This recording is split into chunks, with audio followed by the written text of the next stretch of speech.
So we'll start obviously 3 days removed from winning the Solheim Cup.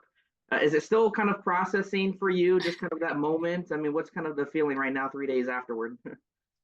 I got home Monday night and I turned on the TV and Golf Channel happened to be replaying Sunday. So I sat there on the couch and watched the entire thing. Yeah, just trying to enjoy it. I'm exhausted. My voice isn't all that it should be, but just enjoying in it and trying to respond to text messages, respond to emails, and just back to everybody. But it's just been such a whirlwind since Sunday. Yeah, take me through that day because I mean, it's not Mhm. an easy weekend. Obviously, Europe Mhm. made it dramatic toward the end. Yeah, Just kind of what was Sunday like yeah. for you? What was the Mhm. communication with the players? Just kind of your Mhm. team. Just kind of take me through that day in your eyes. I would say it started, when pairings came out on Saturday night. I didn't necessarily like the matchups we had. Couldn't put my finger on, one particular one. It felt like it was going to be tight. And so I was nervous on Sunday. I was nervous all day on Sunday. I tried my best to not show it to the players. You could tell, and they were a little bit nervous as well. We had a ton that, I mean, 10 of the 12 had never been able to win on Sunday. So it really just became about supporting them, trying to get them to just keep grinding out, keep fighting. Half points are huge, and that showed up again. Yeah, I mean, was there? I mean, obviously, there's strategy as the captain to kind of Mhm. select who tees off first, who matches up with who. Yep. Was that an easy decision for you, given what the Mhm. results were going into Sunday, or kind of how did that kind of come about? Yeah, so we tried to front load. We wanted to go get as many points as we could early, and we knew Europe was going to do the same thing. With being so far behind, they had to do something similar. So it created some really good matchups at the top, and Nelly had really thrived in that going out first position all week, and so felt like I wanted to send her back out there. And then Megan was an easy number two, just with the energy and the crowd, and she had been playing really well. So we really went into kind of how they were playing, who we wanted to get out early to go get points. I wanted Alison Corpuz to go get a point, and then the focus became kind of that 6, 7, 8 because that's where I felt like that it was going to come down to, and so I wanted to put good putters there.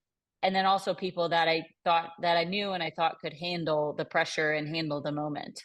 Yeah, you mentioned a lot of the players who haven't either had success or been in this position before. Hmm. Are you on Sunday? Were you talking with them during their rounds? Did you have a message to the team as a whole before the Hmm. round? I mean, what was kind of that communication like on that day?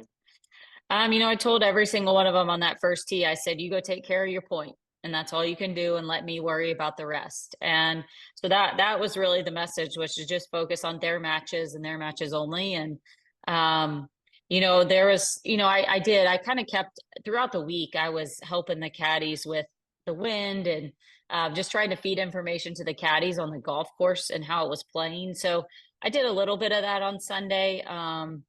Towards the end, Andrea was just a little bit down and could see the shoulders were down a little bit. So I ended up walking the last 5 holes with her.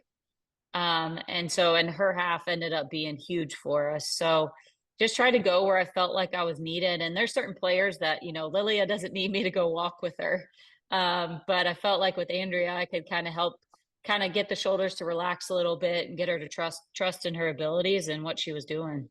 Yeah, when you were here in Toledo for the Dana, you talked about, or before that rather, for the press conference, you talked about Hmm. being named captain again. Now, obviously, it's an honor to do it Hmm. one time, but to Hmm. have them bring you back, just what did that kind of how fulfilling was it to not only Hmm. have that recognition, but obviously turn that into a victory? I mean, it was. I mean, it was an honor, but it was honestly one of the most fun weeks I've ever had on the golf course. Of getting to do that, getting to lead your team, and then watching them, thrive in those moments and pull off those shots. Just really proud, and sad that the week is over, to be honest. There was a little bit of a lull on Monday morning. I think everybody was kind of sad it was over.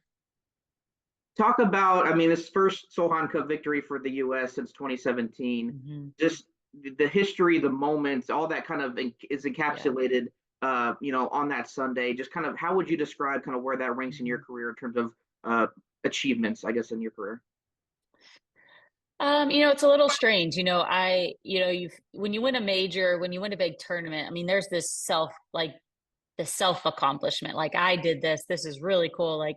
But this one was different. It was like, yeah, I helped in this, but I didn't do this. The players did this. But just to know that I created that environment, that we did all those little things behind the scenes to make them successful. And there's still a sense of accomplishment and pride in that. And I think it's going to show going forward. I think we're set up now. We've got a blueprint of how to make these teams successful. And now we can pass that along to whoever's next. I was gonna say, talking about the future. I mean, I know it's still 2 years away, but I Mhm. mean, do you plan on still being a part of that, or kind of how does that kind of go? Well, we always have our past captains come to the Solheim Cup, so I will be there.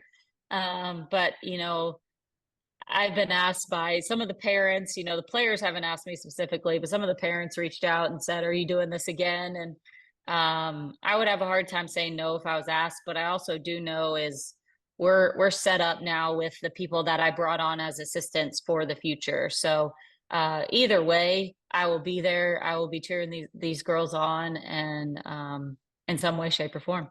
That's awesome. Glad to hear it. And before we wrap things up, obviously you're back home now. Kind of what's Mhm. next on the horizon for you as opposed to your career now? Yeah, so I'm gonna play Arkansas next week. It's just a special place for me, and then gonna take the rest of the year off of golf and just, I need a break. I need some time to be home.